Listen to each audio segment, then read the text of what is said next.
Ella estaba acompañada de sus amigas y reía a carcajadas, mientras las copas, llenas de trago, no dejaban de circular por las mesas de aquella discoteca cruceña. A la medianoche, la diversión parecía haber alcanzado su máximo punto, pero hasta esa hora ella no había pisado la pista de baile, no por falta de muchachos galantes que se ofrecían tomarle del brazo para dar rienda suelta a sus coreografías, sino porque el destino le había anunciado que esa noche sería especial, y no quería arriesgarse a bailar con el primero que se lo pidiera. Llevaba la muchacha algunas copas encima, cuando frente a sus ojos pasó el hombre de su vida, todo elegante, con un traje blanco que parecía recién recogido del sastre. El galán se acomodó junto a la barra del bar local Disco Bar, ubicado en el Plan 3000. Pidió un trago y mientras saboreaba el primer sorbo, su mirada se encontró con la de la jovencita. Desde ese instante no dejaron de intercambiar guiños. Todo habría seguido así por el resto de la noche y la madrugada de ese día de julio de 2006, de no ser porque en algún momento al galán se le ocurrió salir del local para tomar un poco de aire fresco en la calle. Ella se sintió bastante atraída por el muchacho de caminar extraño y salió tras de él, segura de que alejados de la música a todo volumen que reinaba en la discoteca y de las demás muchachas con vestimentas más provocativas que la suya, tendría mayor oportunidad para metérsele por los ojos. Caminó coqueta delante del galán, como invitando una palabra, un piropo o lo que fuera con el movimiento de sus caderas. Se acomodó el cabello detrás de las orejas, ordenó la redondez de sus pechos para que sobresalieran un poco más del escote de su vestido y decidió tomar la iniciativa. Con un tono de voz que solo puede nacer de la boca de una mujer en celo, se acercó a tenderle sus redes. ¿Bailamos?, le preguntó, al tiempo que alargaba su cuello como disponiéndolo a los dientes de un vampiro sediento de sangre. El resto de la conversación se hizo desconocida para cuanta gente había en los alrededores. No se sabe qué se dijeron, solo se pudo advertir que se miraron como para devorarse con los ojos y se acercaron como para formar una sola carne y hablarse al oído. Cualquiera habría dicho que fue el encuentro de una pareja que halló el amor a primera vista, o que se conocían de años por la manera en que se miraron el uno al otro. Quizás se habrían quedado allí así días íntegros, de no ser porque salió del local la melodía de una canción de moda, en el ritmo de reggaetón, que los hipnotizó y obligó a entrar a la discoteca, contoneando sus cuerpos en exceso. La letra de la canción parecía repetirse varias veces. El Señor de la Noche, decía una voz acompañada de una percusión estridente. Era el tema que Don Omar, un artista puertorriqueño que se había puesto de moda en todos los boliches. La música lanzó su hechizo y bailaron como embrujados, al punto que se sintieron solos en la pista de baile y sus caricias se hicieron cada vez más excitantes ante la vista de todos, además de su prima. En determinado momento, no se sabe cómo, la muchacha logró separarse de quien consideraba su príncipe nocturno, de ese encanto que la mantenía colada a ese hombro, y llegó hasta la mesa en que estaban sus amigas. ¿Cómo sos envidiosa? ¿Por qué no nos lo presentas?, dijeron, como enseñadas las compinches de la muchacha. Basta que me mire para que yo me desnude, dijo una de ellas, pero la muchacha dudó de que eso sería posible, sobre todo luego de que contó que un pequeño detalle la puso nerviosa. Al bailar con él le había parecido extraño que no llevaba zapatos y que sus pies parecían tener pezuñas como una cabra. «Estás borracha», le dijeron entre carcajadas, cuando la jovencita decidió ir a buscar de nuevo los brazos de su galán de la noche. Fue a unirse con él nuevamente en la pista de baile, y esta vez no perdió la oportunidad de auscultarlo de la cintura para abajo y descubrir que evidentemente el hombre tenía patas de cabra. De la cintura para abajo era un animal y para arriba un hombre, con el que deseaba dar el último respiro de su vida, mientras la canción de Don Omar se repetía una y otra vez en la pista de baile de esa discoteca del Plan 3000.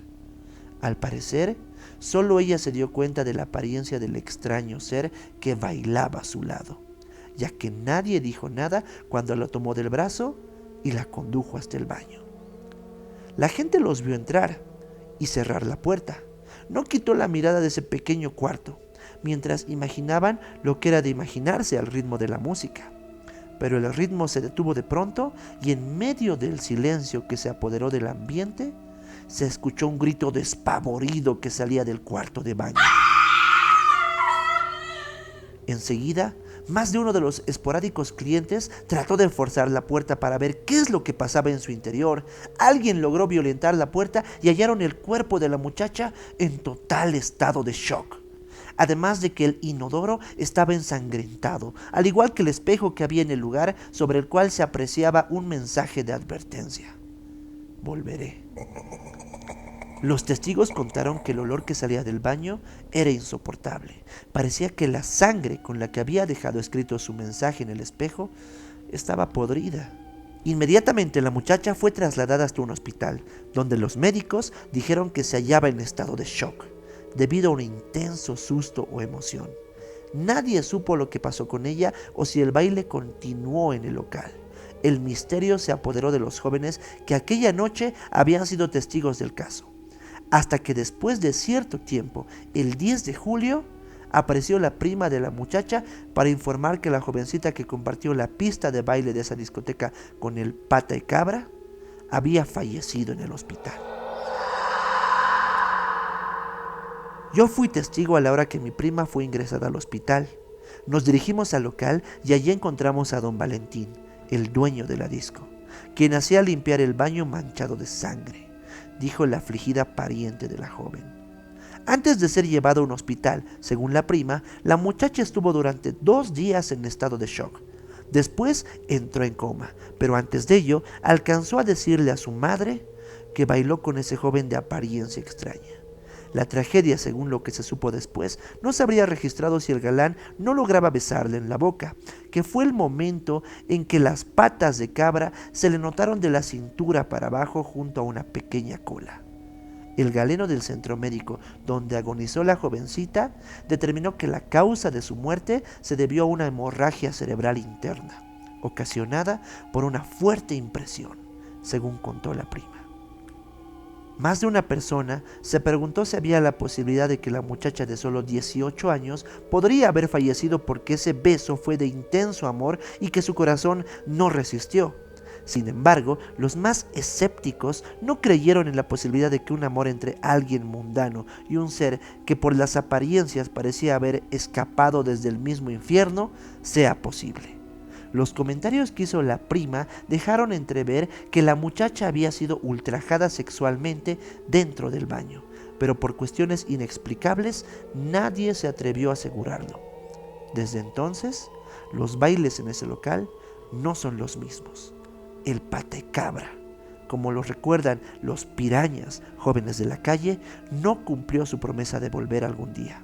Aunque cuando suena la canción en cualquier discoteca, más de uno busca no toparse con el patecabra, el señor de la noche.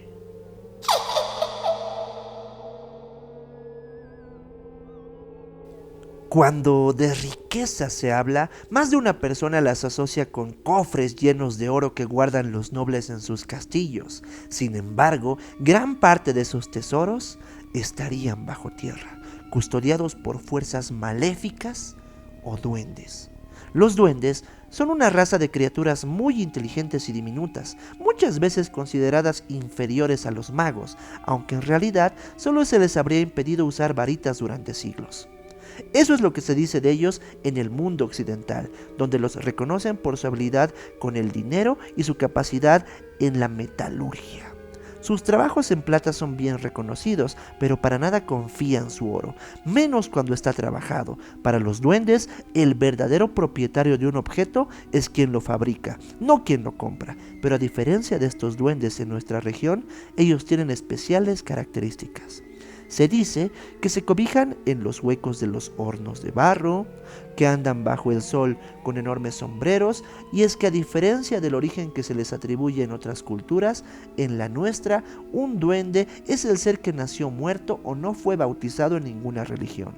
Son una especie de seres espirituales con un cuerpo deteriorado que no soporta la luz del sol. Es más común que habiten en zonas inhóspitas, alejados de toda civilización, aunque más de una vez se habrían animado a interactuar con alguna persona, sobre todo con niños, a quienes se dice que invitan a jugar en su soledad. En más de un pueblo se halló vestigios de que ellos realmente existen, objetos diminutos dejados a campo abierto como si habría sido obligado a huir de la presencia de alguna persona. En más de un pueblo se halló vestigios de que ellos realmente existen, objetos diminutos dejados a campo abierto como si hubieran sido obligados a huir por la presencia de alguna persona. Sin embargo, uno de los mayores hallazgos que podría dar fe de que nuestro territorio no es ajeno a su presencia fue registrado hace unos 25 años en cercanías del Illimani por un par de niños que caminaban por el sector. Regado en no más de 10 metros cuadrados de superficie, Willy Conde y su hermanito menor encontraron un pueblo pequeñito, como de alacitas, con calles de subida y bajada, donde las casas no medían más de 6 centímetros de altura y contaban con todos los detalles como para asegurar que no se trataba de la jugarreta de nadie, sino de construcciones de gente minúscula, según la madre de Willy, de un pueblo de duendes. El chiquillo pensó en levantar una de esas pequeñas casitas, pero enseguida recibió la reprimenda de su hermano, quien le dijo que una terrible maldición podría caer sobre ellos y su familia, ya que Bárbara Condori, la madre de los muchachos, les había dicho que esas eran las pertenencias de las chuipas, que según su traducción no eran más que duendes. Claro, hace 25 años, sin la magia de la televisión y el cine, en ese sector era difícil imaginar cómo sería el aspecto de un duende, pero por el tamaño de lo que vieron los chiquillos, en ese entonces fue fácil deducir que se trataba de seres que medían la tercera parte de un dedo meñique, tal vez la mitad o quizá menos. Los imaginaron extremadamente pequeños. Por el tamaño que tenía el pueblito de Alacita, ni siquiera se habrían percatado de que estaba allí, de no ser por cierto día que se perdieron las vacas que pastaban y necesitaron subir a la loma más alta para poder divisar todo el campo. El pequeño pueblo se hallaba en el camino a la población de Lambate, en la provincia Sudyungas del departamento de La Paz. Cuenta Willy que para llegar al lugar se debía caminar por lo menos durante unas 5 horas desde Chiltoaya, el lugar donde él vivía junto a su madre, su hermano y otros parientes que también tenían vacas pastando por el lugar. Hasta cierto punto resultaba inexplicable cómo alguien pudiera vivir en ese sector, siendo que todo era casi desértico, un lugar inaccesible, en pleno cerro, sin más que rocas de todo tamaño. Había que subir cuesta arriba desde un puente que aparentemente fue construido por los incas para dar con el pequeño pueblo. Pero una vez en el lugar, no se podía ni pensar en llevarse alguna de las pequeñas ollas que estaban sobre los fogones, que presentaban cenizas como prueba de que allí cocinaron sus alimentos. No lo podían creer. Después de escalar por 3 horas desde el puente, se vislumbraba frente a sus ojos una ciudad que los tentaba a jugar con cada una de sus construcciones. Y así lo habrían hecho, de no ser por la advertencia de los abuelos, quienes decían que si bien el lugar no resultaba sagrado, podría estar maldito, y que quien osara en tocar alguna de las piezas podría hallar la muerte o desaparecer de la faz de la tierra que pisaba. Bárbara Condori, la madre de los muchachos, ahora tiene 90 años, pero recuerda como si fuera ayer el día en que sus hijos llegaron con la noticia de que habían hallado ese pequeño pueblo. Era el tiempo en que estaban de moda los golpes de estado y a más de uno se le ocurrió pensar que se trataba de una especie de maqueta de alguna ciudad donde preparaban un movimiento armado para resistir a los golpistas. Pero el detalle que se advertía en cada una de las casitas desechaba esa hipótesis. La gente simplemente se resistía a ir al lugar para comprobar que se trataba de casas de media agua, características de la región, pero diminutas. Sí, se trataba de un pueblo abandonado, porque al parecer a los seres de miniatura que los habitaban no les gustaba ser vistos. Ellos, según las creencias de los más ancianos, hacían sus cosas como seres invisibles, y la persona o personas que quisieran tener algún contacto con ellos solamente escuchaban ruidos o palparían lo que dejarían antes de irse. Hay gente que dice haber escuchado risitas que salían de la nada al pasar por el puente del Inca, como si esos seres acabaran de hacer alguna travesura, pero lo cierto es que nadie llegó a ver cómo eran o qué eran. La creencia de que haya sido un pueblo de duendes es solo una especulación, que no haya más sustento que el hecho de que en el sector se halló gran cantidad de oro y otros minerales. Prueba de ello es que en la parte posterior del cerro que cobijaba al pueblito hace 25 años, actualmente se halla una empresa aurífera que saca el mineral dorado sin percatarse de que en ese sector podrían estar destruyendo pequeñas grandes ciudades o pueblos. En esa parte posterior del cerro trabajaba la empresa Killman, pero aún nadie ha visto nada, quizá porque esos diminutos seres se fueron ya hace 25 años del lugar, o porque como rezan las historias de los duendes, estos viven en los montes desapercibidos, porque miden menos que las pajas deshidratadas y porque son invisibles para los ojos de los adultos. Solo los niños pequeños, además de los sordos o mudos, los ven y del miedo se ponen a llorar. En cuanto a los tesoros que protegen el oro que explotan en la zona, es prueba de que alguna vez estuvieron allí, como lo es también el hecho de que en las ollitas que hallaron sobre sus fogones era evidente una especie de cenizas. Y es que se dice que cuando el oro que ellos guardan no está destinado a una persona, simplemente se convierte en carbón. Sí, todo parece una fábula, pero habrá que ir al lugar para ver si después de 25 años ese pueblo diminuto está ahí, con su pequeña gente, cuidando los tesoros de la tierra.